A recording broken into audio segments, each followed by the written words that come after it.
Welcome, everyone. I'm Erin Hutchins. I'm one of the co-founders of ACT Leadership, and joining me today is Brian Klein, who is an emergency medicine physician and also professor at Brown University.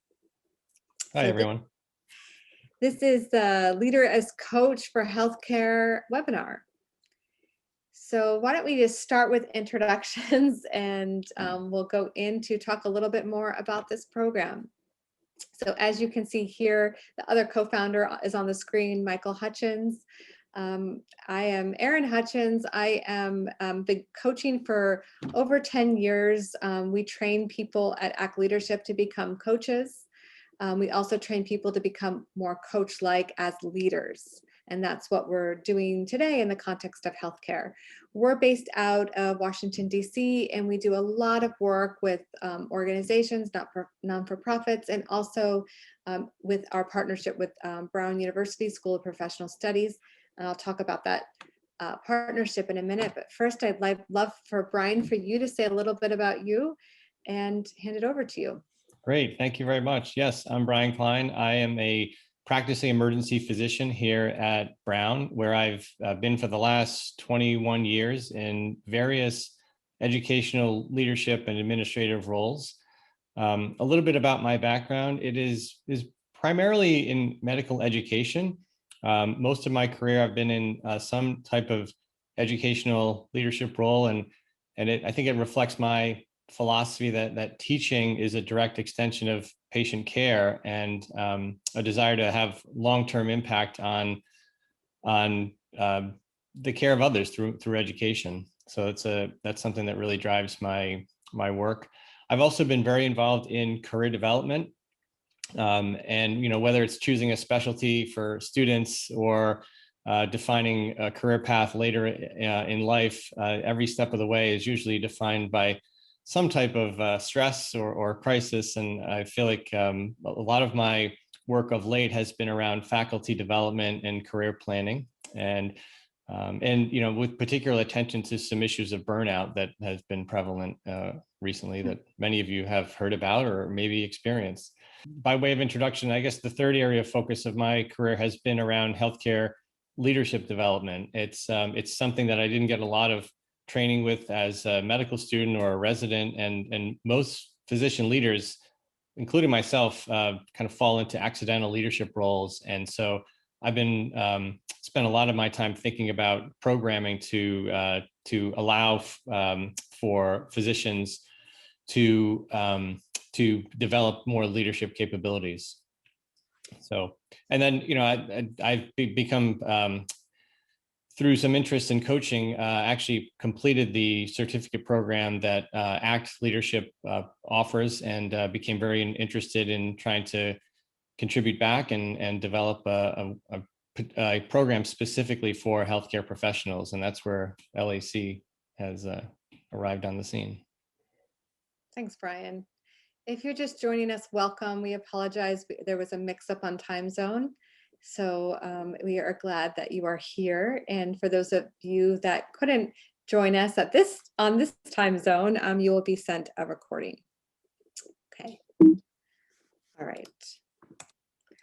A little bit about the partnership between ACT Leadership and Brown. We started doing work with Brown School of Professional Studies about 5 years ago, where we were teaching coaching skills to some of the executive level master students. We then partnered with Brown to offer our leadership and performance coaching certification program. And that program is really intended to train leaders to become executive coaches.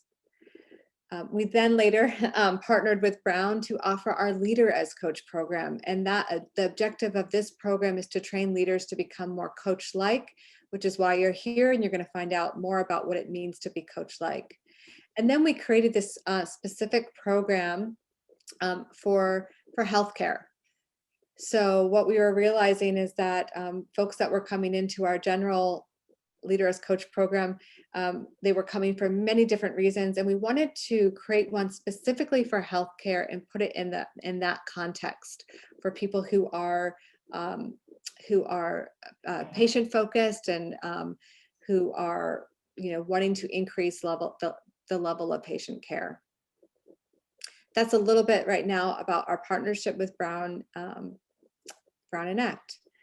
All right, so let's go to talk a little bit about our why and why we have developed this program. And Brian and I are going to be co-facilitating this whole session. So we're going to go in and talk a little bit about our why. We are then going to talk about what it means to become coach-like, and then go into a live demo so you can see what it means to take a coach approach. So you're going to see a live demo, and then we'll debrief that, and then we'll talk a little bit more about who this program's for, and then give you an outline of what the program looks like. Mhm. Anytime along the way, if you want to ask questions, feel free to take yourself off of mute or also put them in the chat box. Okay, so let's talk about our why and why this program was developed. What we see out there is that we are so hardwired to want to fix and solve problems, and we are rewarded for that, particularly in this industry. So our brain is wired up to, when we're trying to help, we have a tendency to give advice. We have a tendency to look through the lens of problem solving, of wanting to fix that problem for someone. And that is one approach. What we've learned through taking a coach approach is that the idea is to expand the person's capacity to see the problem from a different lens. And so by seeing the problem and approaching it from a different way, the idea is to help other people solve their own problems and really take ownership of them themselves. So Brian can talk specifically about what he's seeing in this industry. Mhm. But the idea is we're looking to help prepare you to lead and meet people where they are in a different way. Brian, do you want to talk a little bit about what you're seeing as far as our why and why this program has specifically been created for healthcare? Yes, what stood out to me when I first started learning about the leader as coach approach was that it really does encourage a different way of understanding leadership rather than the traditional analysis and problem solving and more directive approach. The focus is more turns to understanding how others see problems, and many times empowers others to find solutions. And I feel like in an environment like healthcare, which is so challenging and complex with so many different stakeholders with different interests and motivations, that leading change in that environment demands really an exceptional ability to understand other people's perspectives, and the skills that we need to do that are coach-like: curiosity, openness, presence, listening skills. And so, leader as coach for healthcare is designed to help coach-like leaders have more of an impact through more authentic relationships and connecting more, whether that be with the people they serve, patients, team members, colleagues, et cetera. And I found that the concepts were really immediately applicable to the work that I was doing. So, I mean, first, I appreciated how structured and pragmatic and tangible the content was, and I started to apply it right away to situations at work. So an example was a new faculty member who joined the education team that I oversee. And, we used a kind of an exercise called co-creating or designing the relationship, which was just a new way of thinking about how we're going to optimize our work relationship and how we're going to hold each other accountable. Another example was a project team that I was leading that really wasn't kind of moving things forward. And so, we had some different types of conversations to make it safe for people to speak out. And so I felt like it was important for these skills are important for people who are leading teams that want to have a different impact. I used a lot of these skills in career advising with students and residents, and I found myself shifting from an advising and mentorship role to more of a coach-like approach during these conversations. And then lastly, I felt like it was very applicable at the bedside. I found myself listening differently. I found myself asking more open-ended and powerful questions in my care in the emergency department. So it became clear to me that there's really specific and unique challenges that we face in healthcare that this program can help to address. Thanks, Brian. So let's just talk a little bit more about the Leader as Coach program and, and what actually happens on this program. So the idea is we've designed it in a way for busy working professionals like yourself. It's a 2-month program, and the sessions are 3 to 3.5 hours each, and there's 4 of them.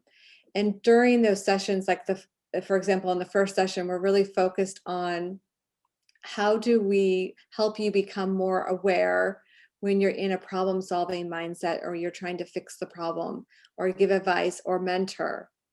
And how do we help you become more aware of that tendency where we're all hardwired to do that, and learn to meet people where they are, to listen differently, like really, really focus on active listening, ask questions that will provoke a deeper level of critical thinking with the person that you're working with so they can think through their own problems or situations, and really help them get connected to what matters to them. And so if you think about it, particularly in the first session, we're helping you to slow down so you can ultimately move faster.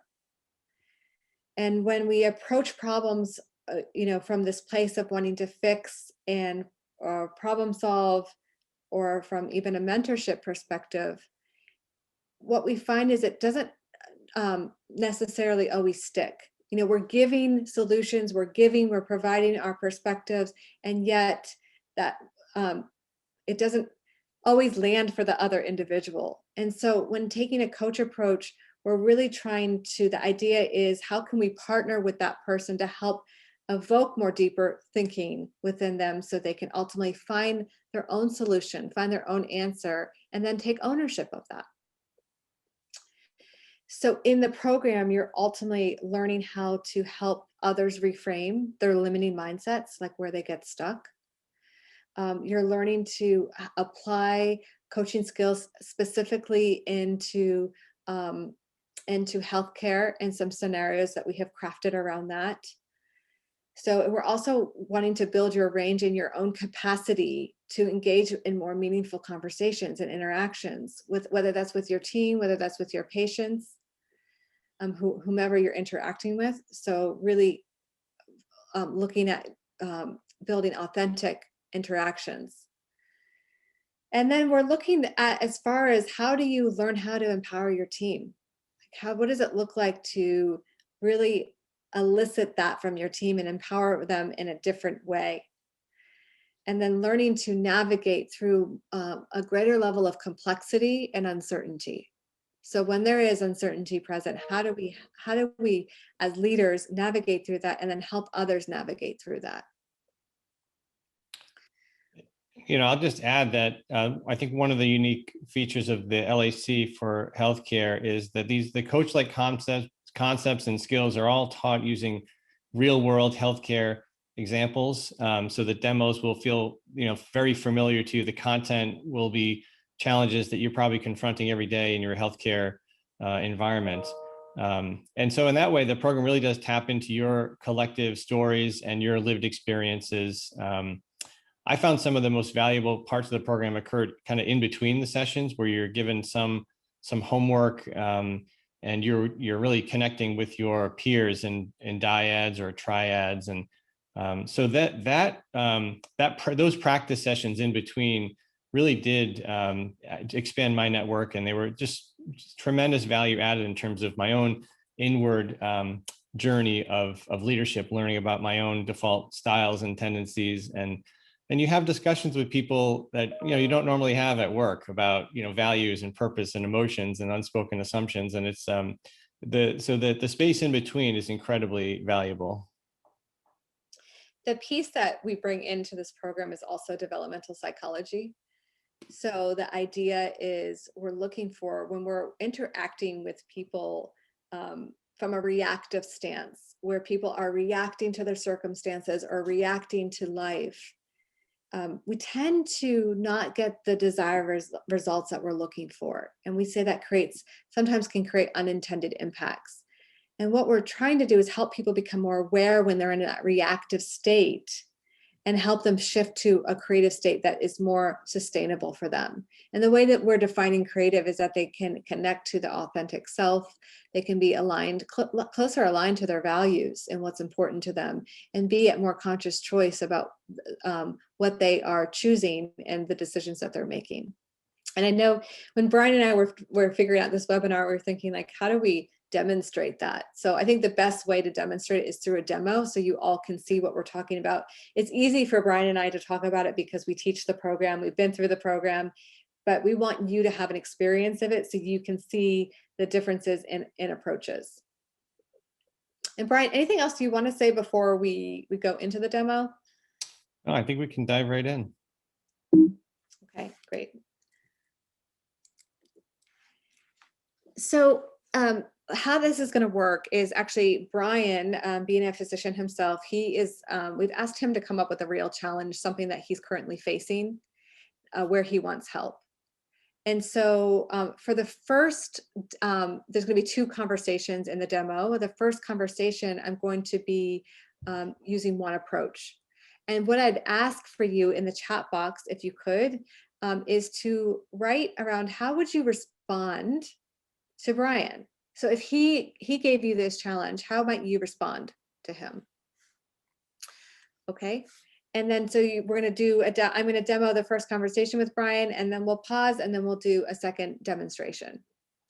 So Brian, why don't you go ahead and share what your current challenge is? Yeah, I mean, I guess the topic that I would want to bring forth is about work-life balance, and frankly, feeling a little bit burned out. I've just noticed that I'm constantly working, whether it's completing patient charts after my shifts, or doing academic writing projects, responding to emails, attending meetings. I never feel caught up. There's always more to do, and it just doesn't feel sustainable. And I want to make some changes, but I don't know. I just don't know where to make them. Okay. So yes, and no worries. Just before we get into this, no worries. I see someone who said who is late. Don't worry. I know that was an error on our side as far as time zone. So if you are listening or just joining us, Brian has presented with a challenge that he's currently facing as a physician. And so what we're curious about is, how would you respond to Brian? So if you wouldn't mind putting that in the chat box around from what he just told you, how would you approach it? So I'm going to right now just demo one way to approach it, and then I'm going to do a second demonstration. So Brian, thank you for sharing. What have you tried in the past? I've tried a lot of it is like trying to organize and prepare. Like I don't know, maybe it's me. I have like 3 different email accounts, and I've really spent a lot of my time trying to control incoming information and just be as on top of it as possible, thinking that, the more I can, just stay organized, and, I make a lot of lists. But I don't know. That hasn't necessarily helped. Maybe I get some brief sense of control, but I don't know. Yeah, I guess the thing is, it just feels really chaotic, and I'm trying to gather some control of it. I know one of the things that works for me is to put in time in my calendar every day to meditate or to breathe before I go to the next thing. Have you tried something like that? Yeah, I try scheduling things, and then I start to realize that I'm kind of a schedule optimist, where I think that things are going to take me a lot less time than they are. And like, for example, I might schedule in some, personal mental health break time, but then the activities of my day are just kind of running right into each other. And the thing that falls to the bottom of the priority list is the break piece. And so I just kind of end up, running right over that. So yeah, I've tried scheduling things, and maybe it's me. I just can't adhere to it. Well, you have a lot going on. Have you tried talking to other people you work with about this, about your schedule, or whomever you report into? Yeah, it's like, I mean, but I think I have a sense of, no, the truth is I probably haven't, really talked to a lot of people about this. And so maybe that's also part of the problem is just like, I've tried to self-diagnose maybe and self-analyze and self-solve it. Yeah. Yeah. Um, what, from all the things that you've tried, what seems to like help you or give you? Honestly, like, knowing that I'll have a couple of days either on a weekend or a couple of days where don't have shifts, that I can like take comfort in the fact that I'll be able to catch up and use my essentially like my free time or my family time or my non-claimed time to catch up. And so I don't know, that's my relief valve, I guess. My safety valve is just using every bit of spare time. And it's just, I know it's not sustainable. Yeah, I mean, I would recommend first opening up to your family about what it is that you're feeling. And I mean, is that something that you would want to try doing? Yeah, I could try. I mean, I think they probably have they maybe they know that I'm just constantly distracted, and so they probably know on some level that I'm not feeling well organized. So it wouldn't be a surprise. So I guess it wouldn't be that much of a leap to talk to them about it. Okay. And then also maybe just making a list of all the things that you need to do that like to help you continue to keep you organized. Yeah, yeah. All Yeah, I right. mean, the problem is I make these lists and I feel like I don't have any hierarchy to them. Like suddenly everything's important and I am having trouble prioritizing. Maybe that's the thing. I just need some scheme to, figure out what's really the thing I need to handle next. Yeah. And then one person's making a comment here, like, have you evaluated like all your different components around what could be passed on or put on a different time schedule? Have you tried evaluating that? Like what you could pass on to others? Yeah, probably not. To be honest with you, maybe I have a vague sense of what I could, hand off. Um, but then it feels like I don't know, maybe it just feels like I'm dumping my work on someone else. And I know other people are quite busy too. So I feel like that's a little irresponsible at times. Yeah. Okay. So thank you. We're going to pause here, but that was the demo of the first conversation. And then we're going to now just shift to another approach. So we're going to try this. And what I'd like for you all, if you're listening, and even if you're listening to this recording at a later time, for you to really jot down what are you seeing the differences in the two different approaches and conversations? What do you notice that's different about Brian? Okay, so we're going to rewind. Brian, can you talk to me a little bit about one of your current challenges you're facing as a physician? Yeah, probably the biggest challenge right now is just feeling like I have no work-life balance, and I'm, honestly feeling a little bit burned out. I just feel like I'm constantly working and I can never get ahead. I can't get caught up. There's always more to do and more pressure to do it all. Whether it's seeing patients then or completing charts or doing academic projects afterwards or responding to emails. It just I don't know, I just don't feel like I'm on a sustainable, healthy kind of work pattern here. Sure. And so I heard you use the word burnout. And so what impact is this having on you?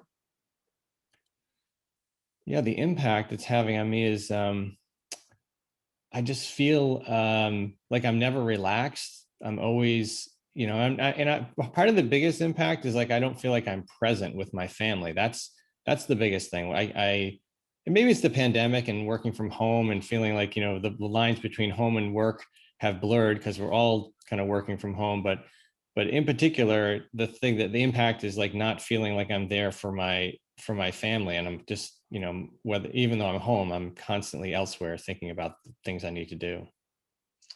And so it sounds like you might have a value around spending time with your family or being present for them. And it sounds Yeah, like that value might be being stepped on right now in your current environment. I think that's fair to say. Yeah. And what when you're not present for your family, what do you believe or what's your assumption or assume about yourself as a leader or as a person? What do you start believing? um yeah, I guess, I start believing on the one hand, like maybe I can't do it. Like I used to always feel like I could compartmentalize my life pretty well and took a lot of pride in that. But I guess I'm feeling a sense of failure around that, like not being able to create enough separation and not knowing how to do it. So that feels a little bit like, yeah, like you're just ineffective. And so, um, so that, you know, I feel like, I'm kind of doing mediocre home as a dad and mediocre, contribution as a professional. And so, it's like nothing's really clicking on either side there. Yeah. And when you said nothing's really clicking, what does it mean for things to be clicking for you? Or what does ideal work-life balance look like for you? Yeah, I never really thought about like ideal. I mean, I guess ideal is feeling like, you work. I mean, the example I might give is like when I go and work clinical shifts. I mean, you work and it's intense and you're there and you kind of leave it all in the field. And then at the end of the shift, you might have a sense of like, oh, okay, well now I can, it takes a little time, I guess, but you can unwind and relax and feel good about the work you did. But then, so there's like, I guess I would want it to feel like there's pretty clear, like, I'm at work, it's intense. And then when I'm not at work, then I can sort of, set things aside and be more mentally relaxed and feel in control. But so I guess that's what it would look like, but it Mhm. clearly does not. It's like, I'm feeling very out of control because the minute I leave the shift, I think about all the other things that have piled up that I need to be doing otherwise. So What would it take, or what would you need to believe in order to obtain that ideal balance, that work-life balance? um yeah, I don't know, 28 hours in a day, or maybe, part of it is just maybe resetting my own expectations about what, is, what is urgent and what's important, I guess. Uh, and not, and having a better sense of like prioritization for those things. Mhm. So it sounds like maybe getting really clear about like how you're defining urgencies or your priorities around what's important to you. Yeah. Yeah. What would be a value that you would want, like out of all of this, like you would want to feel more connected to right now? I think being present and available for my family and not being like the person who's, sitting at the dinner table, but, miles away. So I'd love to be, the value of being present for others is something I'd like to be more of. So how And can and even though like I'm, feel like I'm doing work all the time, sometimes I feel like maybe I'm just not doing the right work. So I want to be contributing more in a more meaningful way. I feel like I'm doing a lot of small things that they're not making much of an impact. Sure. So what I really heard you say there is like you want to contribute in a meaningful way, and that's important to you. Yeah. So when you're doing meaningful work, that equates to what for you? What does that equal? Um, I mean, it usually involves, working with other people, small teams on projects or one-on-one, and feeling like I do a lot of, spend a lot of time doing, career development and career advising work for my peers and my faculty. And I'd love to be able to, um, be present for them too. So yeah, yeah. And part of this whole thing is like, many of my colleagues bring these same challenges to me, and I'm, it's hard for me to admit, and like I'm in the same place, like, so I'm feeling like challenged as a leader and a coach and a mentor to, because we're all kind of suffering from the same problem. So what is we're going to end this in a minute, but what is it's before I get to what's one thing you can do to be more present, like what is the mindset that you would like to take on about being present? um Like being present equates to, what do you yeah, I want to guess believe about it? being present means I've taken, one step towards controlling the whirlwind of my life, and I can focus on the things that are important to me, like spending time with my family. And I know that you're actually, after this, you're on the way to on a vacation. So I would love for you to put this into practice. So what's one thing that from that place of actually wanting to have meaningful connection and meaningful time, what's one thing that you can practice or put into play? Yeah. I mean, part of it is just being more aware of it, and just, when I'm with my family, just consciously appreciating the fact that you know, I yeah, I don't know. Just now that I'm just kind of talking about it out loud, knowing that these distractions creep in, just being aware that when something's creeping in, and then reminding myself that, I'm away, I'm in Maine with my family, and I don't want to be. I have a choice in whether I let those things creep in or not. Um, And it but also sounds like this, maybe there's just a belief that's emerging. It's like my family's just as important. doesn't what? It's like my family's just as important. Like my family is Yeah, important. yeah. I think, yeah, that's a pretty. I would agree with that statement. Yes, they would too. Yeah. Yeah. So, it sounds like the next step for you is to become more aware of when this is happening and to like look at like what in the moment could I shift or how can I shift to become more present to my family? Yeah. Yeah. Okay. All right. Thank you, Brian. Thank you for taking these few minutes to let us practice this on you. I appreciate it. And for those that are listening, if you want to put any comments in the chat box, you can, just around the differences that you saw in the two different approaches or conversation.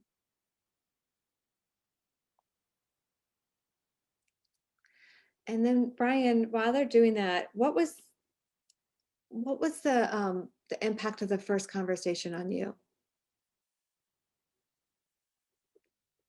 Yeah, I mean, I think what I noticed was, looking at the past, what have you done what have you done? Have you, or I think you interjected a few suggestions, like, have you tried this, or, and then you kind of made a few like self-referential, comments about, like, when I've been in this, I do that. And so there was a little bit more, kind of getting into the problem solving, I suppose.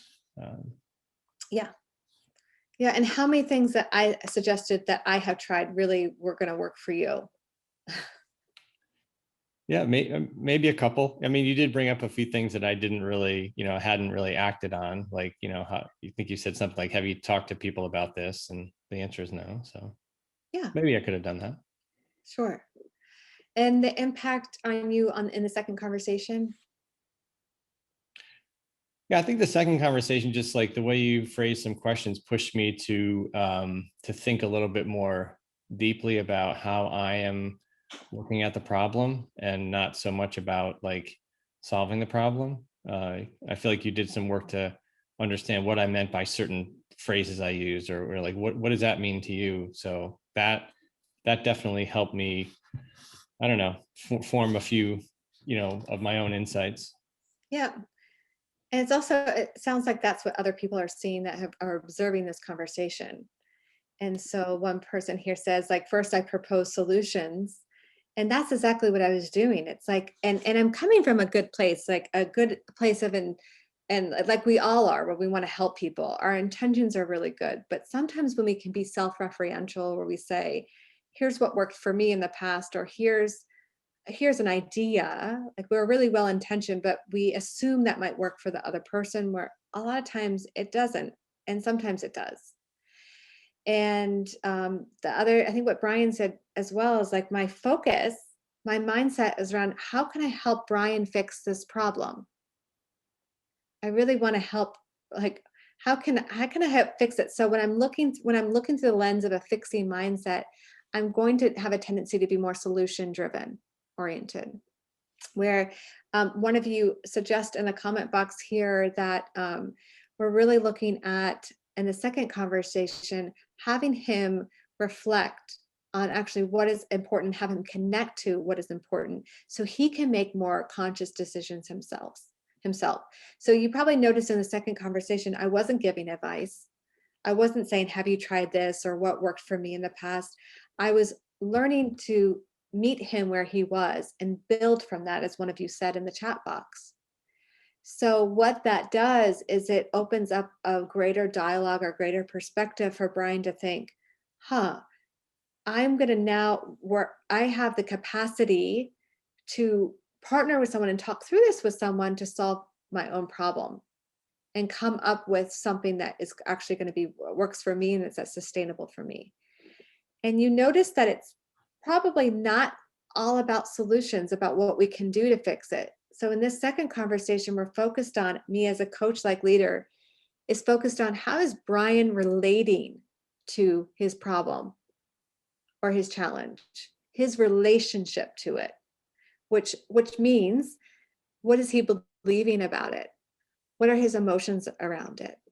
And so unless we can address what his underlying relationship or his beliefs or his what he's assuming about his problem, we're never really going to help Brian get to a place where he feels that he can be at greater choice around how he wants to choose to be in relationship to it. So we'd just be focusing on fixing symptoms instead of actually getting to what's going on underneath. So hopefully you were able to see that distinction in the two different conversations. I know that it was just a few minutes, but in this program, one of the things that you're learning is that you're learning to what we call listen differently. We have 3 different levels of listening that we teach you. And instead of just listening to what they're saying, we teach you how to listen to how they're saying it and how they're relating to their challenge or their issue. And then we teach you how to ask questions we call powerful questions that evoke a deeper level of thinking for that individual and a deeper level of critical thought. And why we're doing that is so that they feel like we're building their own capacity to then say, oh, I can think about this differently, reframe it for myself differently, and then take responsibility for my own problem or my challenge that I have. And Brian, could you talk a little bit about, and maybe why Brian's talking about, maybe you all could, if you're in the chat box, right? Like, why is that important, particularly in healthcare? Why do we really want to help people solve their own issues or challenges and take ownership and responsibility for it? So Brian, what's your perspective on that? Maybe as we wait for others. Yeah, I think that there's a whole bunch of different audiences that this applies to. And if you bring it really to the most prime place, which is at the bedside with patients, I mean, yes, you don't tell patients who come to the emergency department, go solve your own problems. But you do listen differently, as opposed to gathering facts and information. I've found that the tools for level 3 listening have helped me really kind of understand the full presentation, like maybe the big chief complaint behind the small chief complaint, I guess. So I've used this at the bedside many times, and also there are many cases of with patient interactions where there's a lot of uncertainty, and you know that maybe there's not going to be a clear resolution. And then I've been opening up and using a lot of powerful questions to patients and saying, what were you hoping or expecting would happen here today? Or, when there's a lot of different potential symptoms or directions, I'll say, what do you think is really going on here? And that's been helpful. And I would say, with colleagues and meetings and with, some of the career development interactions that I've had, I've just found it really helpful to stop and most of my interactions are around asking questions now. I find myself using very few declarative statements. I just maintain this air of curiosity, and I think that's really helped with many of the interactions I've had and working relationships and projects. So.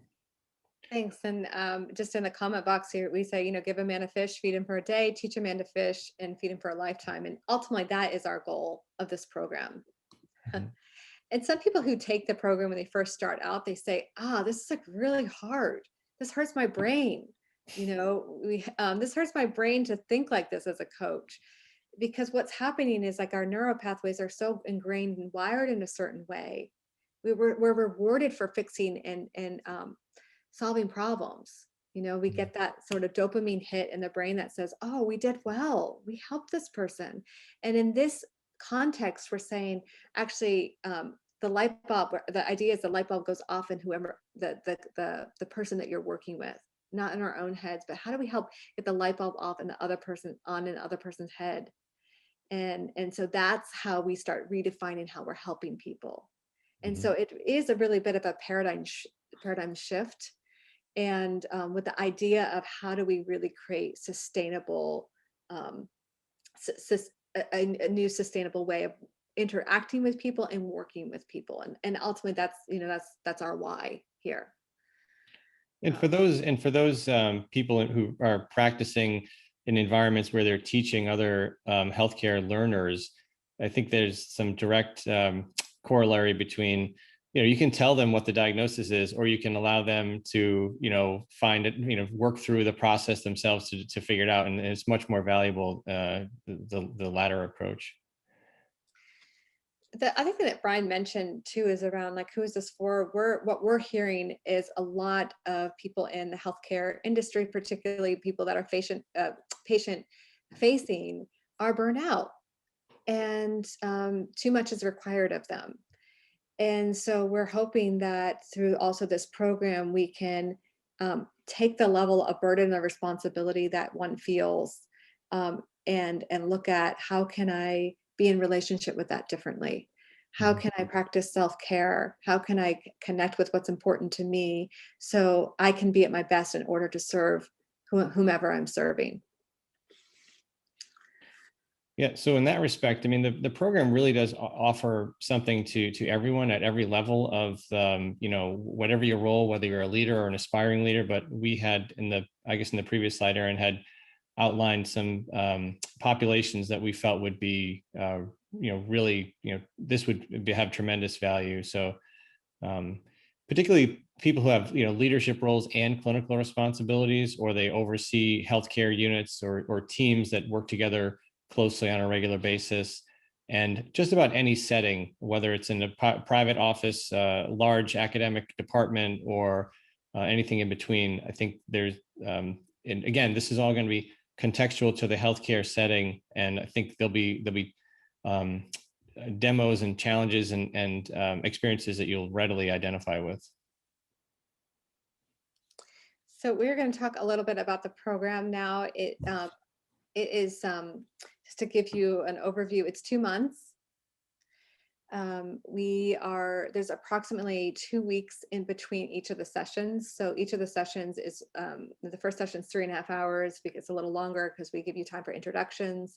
And then each session after that is 3 hours. So the way that we've built it is really because we know you all have busy schedules, and so it's built around having you take off the 3 hours of that time to really connect with your cohort and learn the coaching skills and concepts that will teach you to become coach-like, as a leader. The cost is on the slide. It is also, we're enrolling right now for it. So the orientation call kicks off August 31st, and then the first session starts on September 7th. If you would like to learn more about the program, you can click on the link here on the slide. If you would like to send multiple people from your organization, there is a group discount. And as Brian mentioned, we are targeting, mostly people who are responsible for care, who are responsible for improving care. So that's who we're targeting this particular course at. So just want to pause here and see if there's any questions from, if you're listening, feel free to write them in the chat box or take yourself off of mute. If you have questions, either for Brian or myself. And again, we apologize for the time mix-up. And if you are listening to this recording and you have questions, you can also reach out to Esther on this email here, and she will direct your questions to us. Simon, your question's good. Will we be offering an evening version of the course? Maybe in future. So if we find that if these hours aren't good for people and people are requesting, later times, absolutely, there we might be considering that in for future dates.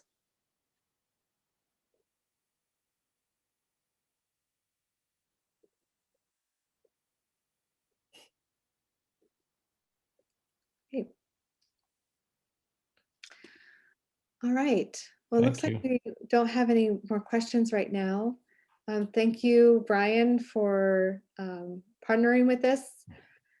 For and thank you all for attending the session today. We hope you found it useful, and we hope to see you on one of our future courses. Thank you all.